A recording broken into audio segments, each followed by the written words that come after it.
प्यारे छात्रों, इसके पिछले वाले कक्षा में हम सभी गोलीय दर्पण के बारे में पढ़ा गया था। आज हम लोग उसी गोलीय दर्पण से संबंधित कुछ परिभाषाएं को जानेंगे। इसके पिछले वाले कक्षा में भी हम लोग जाने थे ध्रुव को, ध्रुव पोल। हम लोग इसमें जाने थे कि AB एक गोलीय अवतल दर्पण है। ठीक इसके मध्य बिंदु को हम ध्रुव कहते हैं। इस दर्पण के ठीक मध्य बिंदु को ध्रुव कहते हैं। इसी क्रम में हम लोग वक्रता केंद्र को जाना गया था।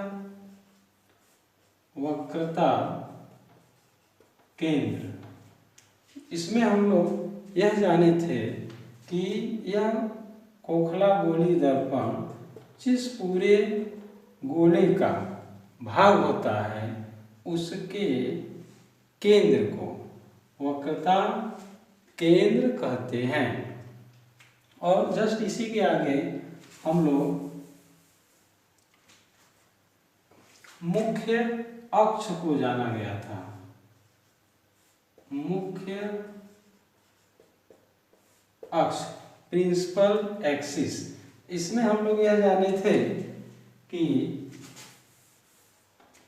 दर्पण के ध्रुव तथा वक्रता केंद्र को मिलाने वाली रेखा मुख्य अक्ष कहलाता है। हम लोग इसमें ध्रुव, वक्रता केंद्र और मुख्य अक्ष, प्रिंसिपल एक्सिस को जान लिए। इसके जस्ट बाद इसमें एक इम्पॉर्टेंट पॉइंट आपका है फोकस। फोकस, तो फोकस किसे कहेंगे? तो बहुत सिंपल सा परिभाषा इसका है कि यह जो मुख्य अक्ष है इसके ठीक समानांतर आने वाली प्रकाश की किरण, इसके ठीक मुख्य अक्ष के समानांतर आने वाली प्रकाश की किरण लेंस से परावर्तन के पश्चात मुख्य अक्ष को जिस बिंदु पर काटती है उसे फोकस कहा जाता है। मुख्य अक्ष के समानांतर आने वाली प्रकाश की किरण मुख्य अक्ष को जिस बिंदु पर काटती है उसे फोकस कहा जाता है। यह फोकस हो गया। फोकस का परिभाषा आप सभी लोगों को अच्छी तरीके से समझ लेना चाहिए। इसको दूसरे शब्दों में भी हम कह सकते हैं कि वक्रता केंद्र, यहाँ पे वक्रता केंद्र, वक्रता केंद्र को C से डिनोट किया गया, तथा यहाँ पे ध्रुव है, ध्रुव पोल के बीच के आधी दूरी को हम आधी दूरी को जहाँ पे बिंदु मिलता है उसे फोकस कहा जाता है। इसके जस्ट बाद जो है हम लोग वक्रता त्रिज्या को जानेंगे। वक्रता त्रिज्या, इसको R से डिनोट करते हैं और बहुत सिंपल सी परिभाषा है वक्रता केंद्र तथा ध्रुव के बीच की दूरी को वक्रता त्रिज्या कहा जाता है। यहाँ से लेकर के और ध्रुव तक की दूरी क्या कहलाएगा? वक्रता त्रिज्या। अब इसी में जस्ट जो है एक टॉपिक हम लोग जानते हैं, पढ़ा जाता है वक्रता त्रिज्या तथा फोकस दूरी में संबंध। वक्रता त्रिज्या तथा फोकस दूरी में संबंध। तो वक्रता त्रिज्या को किससे डिनोट किया गया? आर से। और फोकस दूरी को किससे प्रदर्शित करते हैं? Small F. तो हम अभी हम लोगों ने जाना कि जो फोकस दूरी एफ है यह वक्रता त्रिज्या का आधा होता है। तो एफ बराबर आर बटे 2। वक्रता त्रिज्या के आधी दूरी को हम लोग फोकस दूरी कहते हैं। यहाँ तक कुछ परिभाषाएं हैं लेंस से संबंधित जिसे हम लोग जान गए।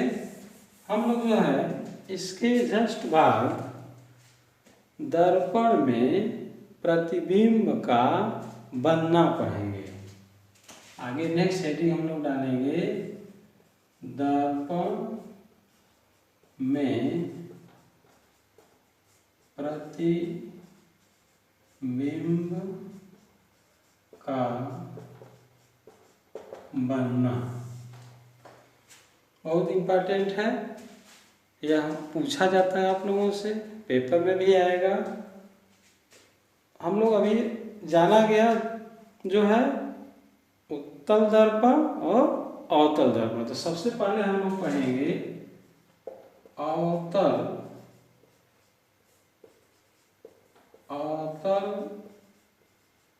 दर्पण में प्रतिबिंब का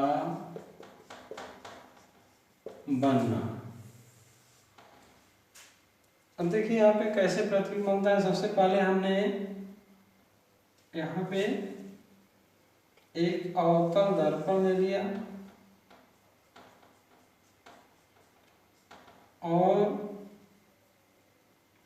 इस अवतल दर्पण के ठीक बीच में ध्रुव है। यहाँ पे वक्रता केंद्र है।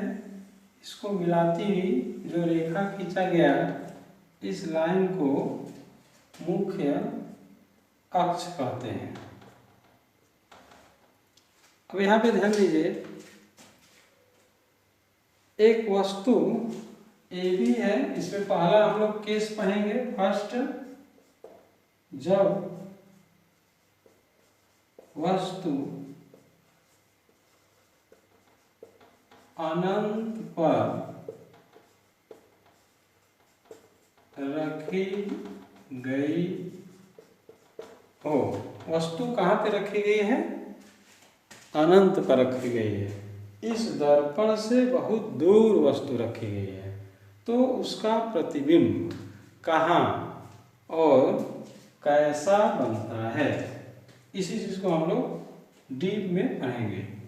वस्तु कहाँ पे रखा गया है? अनंत में। इस प्रतिबिंब को फिर से हम बना लेते हैं। यहाँ पे AB एक दर्पण है और इसमें मुख्य अक्ष है। यह बिंदु P है। यहाँ पे वक्रता केंद्र है और इस दर्पण से अनंत दूरी पर यानी बहुत दूरी पर एक वस्तु AB रखी गई है। उसका प्रतिबिंब कहाँ और कैसा बनेगा? प्यारे बच्चों, हम यह चीज जानते हैं कि जब वस्तु अनंत पर रखी गई है, अनंत मतलब बहुत दूर रखी गई है, जिसका कोई सीमा नहीं है, अनंत पर है, तो वहां से आने वाली प्रकाश की किरण समानांतर होती हैं। समानांतर रेखा का यही परिभाषा है। समानांतर रेखा का परिभाषा वही है कि दो समानांतर रेखा उसे ही कहते हैं जो अनंत पर काटती है, यानी कहीं नहीं काटती है, या दोनों रेखा के बीच का दूरी एक समान होता है, ऐसे रेखा को समानांतर रेखा कहते हैं। इसे दूसरे प्रकार से अगर घुमाकर देखेंगे तो अनंत से आने वाली प्रकाश की किरण एक दूसरे के समानांतर होती हैं। ये भी वस्तु है और यह कहाँ पे रखा गया है? अनंत पर। तो इससे आने वाली प्रकाश की किरण एक दूसरे के कहाँ पर होगी? समानांतर। तो यहाँ पे दो समानांतर किरण हम लेते हैं, ए बी वस्तु से दो समानांतर किरण लेते हैं। एक समानांतर किरण जो इसके वक्रता केंद्र से होकर के जाती है, एक समानांतर रेखा जो कहाँ जाएगी? इसके वक्रता केंद्र से होकर जाएगी। और दूसरी प्रकाश की किरण हम लोग ले लेते हैं जो इसके फोकस से होकर के जाती है। वक्रता केंद्र और ध्रुव के ठीक बीच की दूरी को हम क्या कहेंगे? फोकस दूरी। तो यह जो है फोकस से होके जाती है और दूसरी जो है इसके वक्रता केंद्र से होके जाती है। प्रतिबिंब के बनने में हमें यह चीज याद रखना पड़ेगा कि जो प्रकाश की किरण दर्पण के वक्रता केंद्र से होकर जाएगी, वह दर्पण से टकराने के बाद उसी रास्ते को वापस लौट जाती है। जो प्रकाश की किरण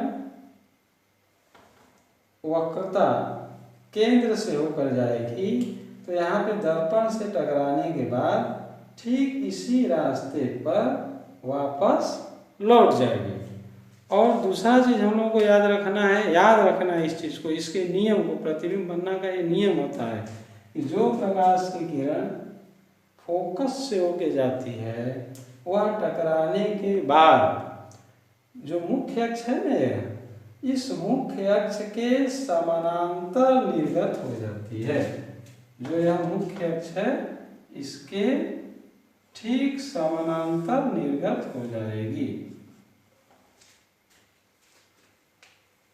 दो नियम को प्रतिबिंब बनने में, कोई भी दर्पण में प्रतिबिंब जो बनेगा तो उसमें हमको यह याद रखना पड़ेगा कि जो प्रकाश की किरण वक्रता केंद्र से होके जाएगी वह टकराने के बाद उसी रास्ते पर वापस लौट जाएगी, पहला चीज।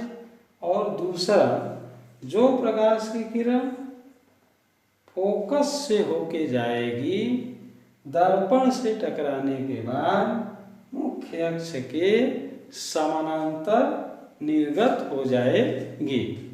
अब यहाँ पे देखिए, जो प्रकाश की किरण फोकस से होकर के गई, यह टकराने के बाद मुख्य अक्ष के समानांतर आ जा रही है, और जो वक्रता केंद्र से हो गई उसी रास्ते को वापस लौट गई। दोनों एक दूसरे को जिस बिंदु पर कट करेंगे वहीं पर, अब एक दूसरे को देखिए वास्तव में कट कर रही है तो वहीं पर इसका प्रतिबिंब A डैश B डैश बन जाएगा। अब इससे हमें क्या निष्कर्ष निकल गया? यहाँ पे हम लोग इसको देख सकते हैं कि प्रतिबिंब कहाँ पर और कैसा बना। तो वस्तु को कहाँ पर रखा गया है? वस्तु कहाँ रखा गया है? अनंत पर रखा गया है। उसका प्रतिबिंब कहाँ पर बना? तो कहाँ पर बना? फोकस पे। कहाँ पर बना? फोकस पे बना। और इसका दूसरा कैसा बना? तो इसको लिखेंगे उल्टा बन गया। देखिए ये भी वस्तु ऐसे है, यह ऐसे है, इसका प्रतिबिंब ऐसे बन गया। कैसा बना? उल्टा बना। और तीसरा इसमें हम लोग देख सकते हैं, इस वस्तु से कैसा बना? छोटा बन गया। और चौथा हम लोग देख सकते हैं कैसा बना? यह वास्तविक बना। वास्तविक। कहने का मतलब क्या है, प्रतिबिंब जो है जब वस्तु अनंत पर रखी गई है, अवतल दर्पण में प्रतिबिंब का बनना हम लोग पढ़ रहे हैं। इसमें दो नियम हम लोग पढ़े कि जो वक्रता केंद्र से जाएगी उसी रास्ते पर लौट जाएगी, जो फोकस से होके जाएगी और मुख्य अक्ष के समानांतर चली जाएगी। और इस प्रकार से जब वस्तु अनंत पर रखी गई है तो अनंत से आने वाली प्रकाश की किरण, जो समानांतर प्रकाश की किरण आ रही है, एक दूसरे को कहाँ पे कट कर रही है, तो बताएंगे फोकस पे कट कर रही है। प्रतिबिंब कहाँ पे बन जाएगा, फोकस जहाँ कट करेगी वहाँ प्रतिबिंब बन जाएगा। अगर वास्तव में कट करेगी तो वास्तविक प्रतिबिंब बन जाएगा। इसलिए फोकस पे बन गया, कैसा प्रतिबिंब बन गया, वास्तविक प्रतिबिंब बन गया, उल्टा बन गया। और वस्तु से, वस्तु बहुत बड़ी है, अनंत पर है, अनंत से हम लोग देख रहे हैं इसका प्रतिबिंब, तो यह कैसा बन गया, छोटा बन गया। इस प्रकार से हम लोग इस चीज को जान लिए कि जब वस्तु अनंत पर रखी गई है तो उसका प्रतिबिंब इस तरीके से बनता है। इसका क्वेश्चन भी पूछता है कि वस्तु अनंत पर रखी तो प्रतिबिंब कहाँ बनता है, तो बता देंगे इसका फोकस में बनता है। कैसा बनता है, तो वास्तविक बनता है। यह सभी चीज़ें हमको याद रहना चाहिए। ठीक इसी प्रकार से हम लोग जो है इसी में नेक्स्ट पढ़ेंगे कि जब वस्तु अनंत पर न रख करके, वस्तु अनंत तथा जब वस्तु अनंत तथा ध्रुव, अनंत तथा ध्रुव न कर करके हम लोग पढ़ेंगे वक्रता केंद्र। वक्रता केंद्र, जब वस्तु अनंत तथा वक्रता केंद्र के बीच रखी गई हो।